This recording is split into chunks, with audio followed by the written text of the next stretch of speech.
হায়রে মানুষ, হায়রে হায় মানুষ রঙিন ফানুষ দম ফুরাইলে ঠুস। এইটা নির্বাচন যেদিনই হবে, সেই জাতীয় সংসদ নির্বাচনে সংসদ যদি মনে করে যে এগুলো কিচ্ছু না, বলছি ঢাকা জাহাঙ্গীরনগর আমাদের রাজ্য বিশ্ববিদ্যালয় আগে থেকে করেছে, কিন্তু আজকে সেখানে দেখা যাচ্ছে তারা একটা শক্তিশালী ছাত্র সংগঠন।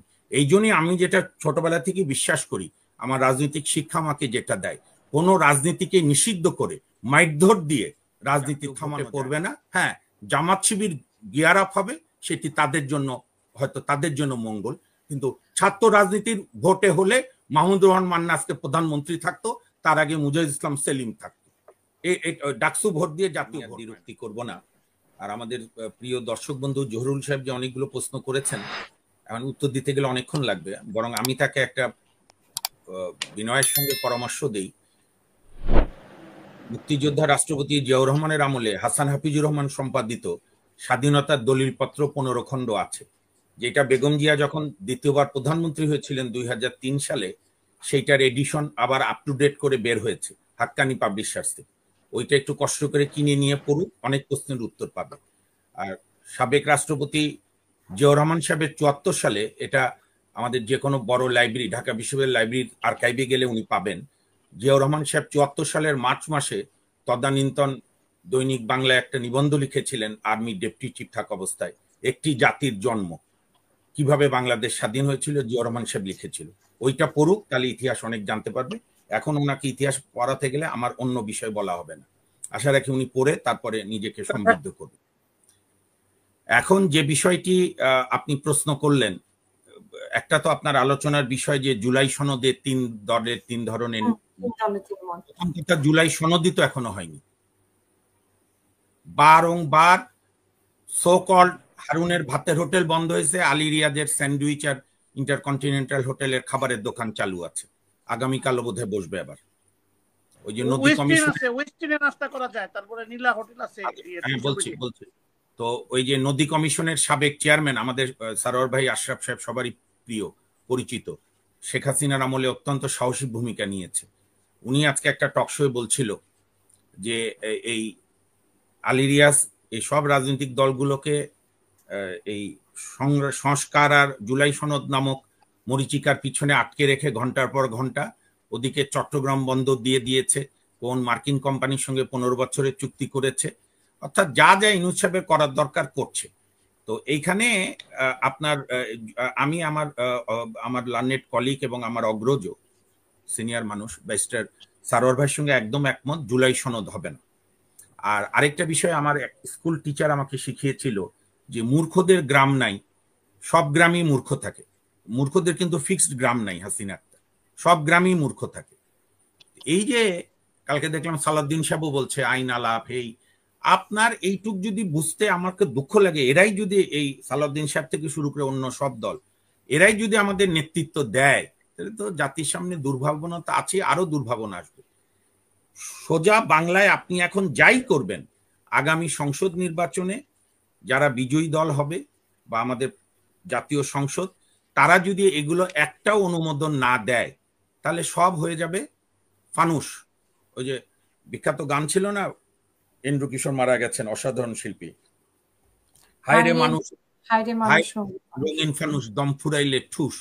এইটা নির্বাচন যেদিনই হবে, সেই জাতীয় সংসদ নির্বাচনে সংসদ যদি মনে করে যে এগুলো কিচ্ছু না, কিচ্ছু থাকবে না।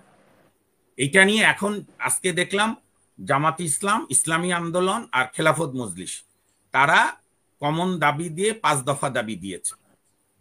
এখন আমার সারোয়ার ভাই যেটা বললো, আমাদের যে তরুণ তুর্কি মাহফুজ আলম, সে ইংল্যান্ডের ডিম টিমের অবস্থা দেখে কি মনের অবস্থা তার হয়েছে জানি না, আমেরিকা তো আগে আরেকবার হলো, যাই হোক, সে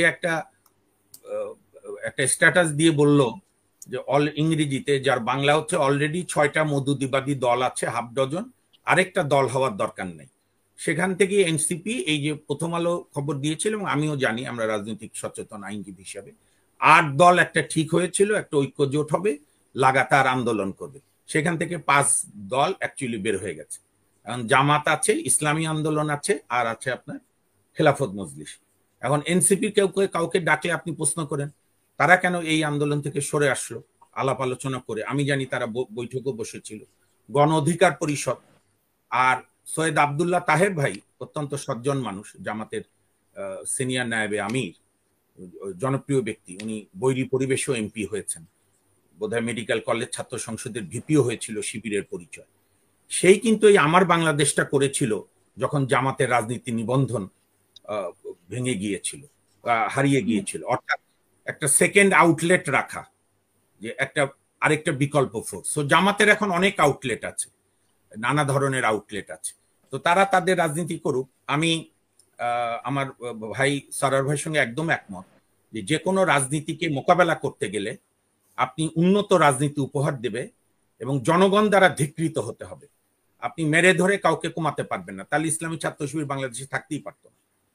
অনেক ইতিহাস না জেনে বলে 15 বছর না, ইসলামী ছাত্র সংঘ যেটা ইসলামী ছাত্র শিবিরের পূর্বসূরি সংগঠন, তারা তো 71 সালে আলবদর বাহিনী করে বুদ্ধিজীবী কিলিং, ওই যে জিজ্ঞেস করছিল না আমাদের দর্শক বন্ধু জহুরুল, শহীদুল্লাহ কায়সারকে কারা মেরেছে জানেন না আপনি?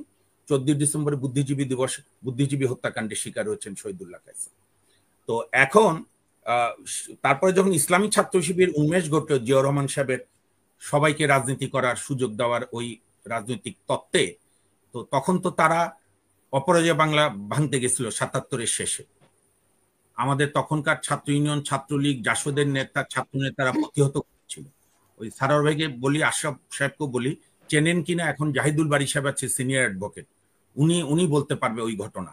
রাতের আধারে অপরাজয় বাংলা ভাঙতে গিয়েছিল নতুন ইসলামী ছাত্র শিবির, যার প্রেসিডেন্ট ছিল। একটু স্মরণ করে দিই উনি, না আমি আপনাকে একটু স্মরণ করে দিই, 24-এর পরে যে ঠিক আছে বঙ্গবন্ধু 32 ভেঙেছে, আপনি ভুলে যান, মুক্তিযুদ্ধ জাদুঘর কে ভেঙেছে? সেটা আমি শেষ করি, ভেঙেছে, তার লোকজন ভেঙেছে। ঠিক আছে, আপনাকে জাস্ট মনে করে না ঠিক আছে, না আমি ওইটা জানি, আমি বলছি ব্যাকগ্রাউন্ডটা। তো তারপরে জাতীয়তাবাদী ছাত্র দল সহ সর্বদলীয় ছাত্র ঐক্য আমি সংক্ষেপই করছি, ঢাকা বিশ্ববিদ্যালয়ের ছাত্র শিবিরের রাজনীতি আনুষ্ঠানিকভাবে নিষিদ্ধ করেছিল 1988 সালে। তখন আমরা তরুণ কর্মী এরশাদ বিরোধী আন্দোলনে, জাতীয়তাবাদী ছাত্র দলের নেতা শহীদ কবির, অভিযোগ আসছে ইসলামী ছাত্র শিবিরের সঙ্গে রাতের সংঘর্ষে কবির শহীদ হয়। তখন জাহাঙ্গীরনগর বিশ্ববিদ্যালয়ে জাতীয়তাবাদী ছাত্র দল এবং সব ছাত্র সংগঠন মিলে, ছাত্রলীগ, ছাত্র ইউনিয়ন, জাসদ, সমাজতান্ত্রিক ছাত্র ফ্রন্ট, আরো যা যা আছে, মধ্যপন্থী, বামপন্থী, ডানপন্থী সব সংগঠন মিলে ইসলামী ছাত্র শিবিরে, আমি শেষ করছি, রাজনীতি নিষিদ্ধ করেছিল। এবং নিষিদ্ধ করার ফলে 5ই আগস্ট 2024 পর্যন্ত তারা কোনো ক্যাম্পাসে প্রকাশ্যে রাজনীতি করতে পারেনি। কোনো ক্যাম্পাস বলছি, ঢাকা, জাহাঙ্গীরনগর, আমাদের রাজশাহী বিশ্ববিদ্যালয় আগে থেকে করেছে। কিন্তু আজকে সেখানে দেখা যাচ্ছে তারা একটা শক্তিশালী ছাত্র সংগঠন। এই জন্যই আমি যেটা ছোটবেলা থেকে বিশ্বাস করি, আমার রাজনৈতিক শিক্ষা আমাকে যেটা দেয়, কোনো রাজনীতিকে নিষিদ্ধ করে মারধর দিয়ে রাজনীতি থামানো যায় না। উন্নত রাজনীতি দিয়ে জনগণের ভোটে ধিকৃত করে তাদেরকে বিদায় দিতে হয়। আমি একটা ছোট উদাহরণ দিয়ে শেষ করি। 1947 সালে মুসলিম লীগের নেতৃত্বে পাকিস্তান হয় এবং আমাদের এই অঞ্চলই ছিল মুসলিম লীগের হোল। ওই অঞ্চলে মুসলিম লীগ ছিল না, এক জিন্না সাহেব ছাড়া। বাংলাদেশে সবসময় মুসলিম লীগ ভোট পেয়েছে। সেই মুসলিম লীগ মাত্র 7 বছরের মাথায় 54 সালে যে হক ভাসানী, সরোয়ার্দী, তাদের যুক্তফ্রন্টের কাছে হেরে গেল এবং তুখোর নেতা নুরুল আমিন, এক ছাত্র নেতা, আমি নামটা ভুলে গেছি এখন, তো উনি বয়স্ক অনেক, বেঁচে আছেন কিনা তাও জানি না, আল্লাহ ভালো রাখে, সেই তরুণ ছাত্র নেতার কাছে ময়মনসিংহে হেরে গিয়েছিল।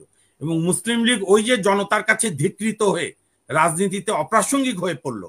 মুসলিম লীগকে কেউ নিষিদ্ধ করেনি, মুসলিম লীগের বিরুদ্ধে কেউ কোনো মামলা দেয়নি, রাস্তায় ধরে ধরে মব জাস্টিস করেনি, মব সন্ত্রাস করেনি, কিন্তু মুসলিম লীগ আর রাজনীতি দাঁড়াতে পারেনি।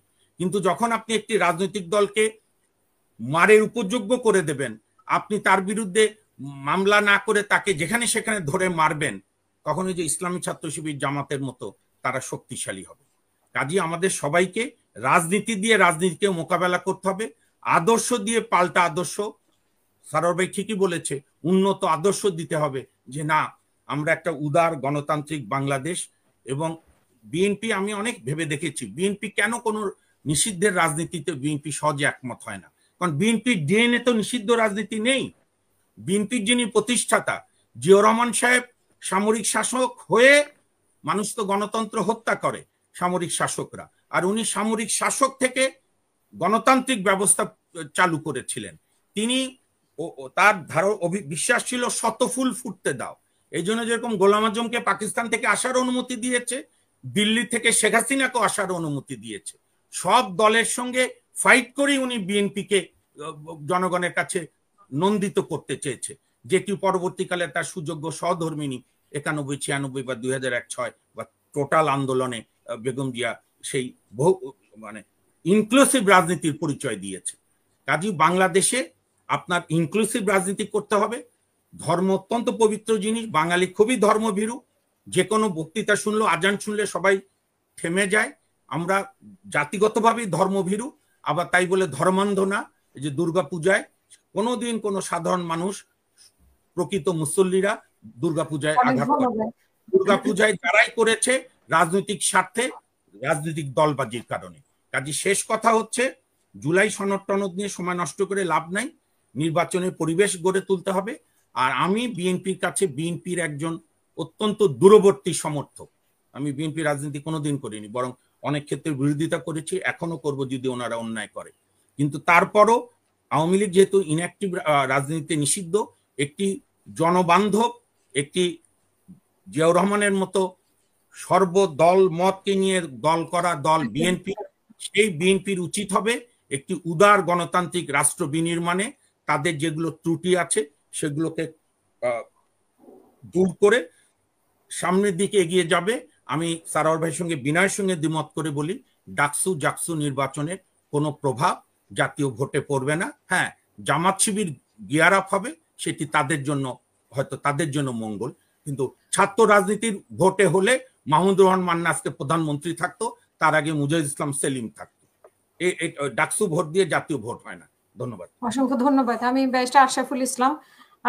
গত বছরে ইলিশ মাছ পাঠিয়েছে, এবছরও পাঠিয়েছে, যেটা ফরিদা আক্তার বললেন যে কোনো চাপে না, ভারতের কোনো চাপে না। সাংবাদিকরা প্রশ্ন করার পরে বলেছিলেন যে কোনো চাপে না, আসলে এটা একটা সম্প্রীতি বজায় রাখার জন্য পাঠানো, মানে সৌজন্যতা বজায় রাখার জন্য পাঠানো। এটা আপনি মনে করেন কিনা? আচ্ছা হাসিনা আক্তার, আপনি তো হাসিনা আক্তার 10 সেকেন্ড, আপনি তো অনেকের সাক্ষাৎকার নেন, আপনি খুব একজন ভালো সাংবাদিক। আশরাফ 1 মিনিট, আশরাফ সাহেব আপনি একটু আসিফ নজরুলের সাক্ষাৎকার নেওয়ার চেষ্টা করেন। শেখ হাসিনার আমলে, না না শেখ হাসিনার আমলে, শেখ হাসিনা বা প্রশ্ন দেন, শেখ হাসিনার আমলে 500 কেজি ইলিশ পাঠিয়ে দিয়েছিল, তিনি এত বড় একটা স্ট্যাটাস লিখেছিল। এখন যে তার সরকার 1240 টন পাঠালো অনেক কম দামে, এটার ব্যাপারে আসিফ সাহেবের বক্তব্য কি?